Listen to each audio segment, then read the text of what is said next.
Synod യോഗത്തിനിടെ zero Malabar സഭ ആസ്ഥാനത്ത് VD. സതീശന്റെ സന്ദർശനം.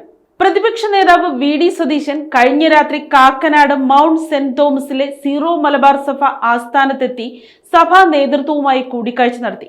സഭയുടെ ഏറ്റവും നിർണായകമായ സിനഡ് യോഗം പുരോഗമിക്കുന്ന സമയത്താണ് ഈ സന്ദർശനം നടന്നത്.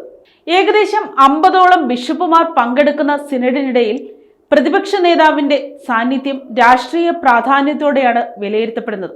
ഔദ്യോഗിക വാഹനങ്ങളും സുരക്ഷാ അകമ്പടിയും ഒഴിവാക്കി സ്വകാര്യ വാഹനത്തിലാണ് സതീശൻ സഭാ ആസ്ഥാനത്ത് എത്തിയത്.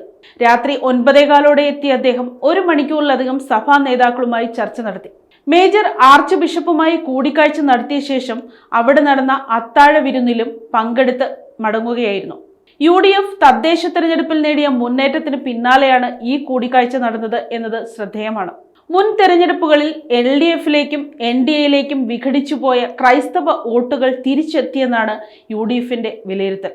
വരാനിരിക്കുന്ന തെരഞ്ഞെടുപ്പുകളിൽ മധ്യ കേരളത്തിലെ വിജയം ഉറപ്പാക്കാൻ ക്രൈസ്തവ വോട്ടുകൾ നിർണായകമാണെന്ന സാഹചര്യത്തിൽ സഭാ നേതൃത്വവുമായുള്ള ബന്ധം പുതുക്കൽ UDFിന് വലിയ ആത്മവിശ്വാസം നൽകുന്നുവെന്നാണ് രാഷ്ട്രീയ നിരീക്ഷകർ അഭിപ്രായപ്പെടുന്നത്.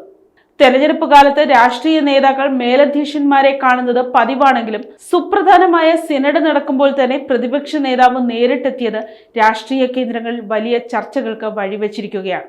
News desk, Kottarakkara media.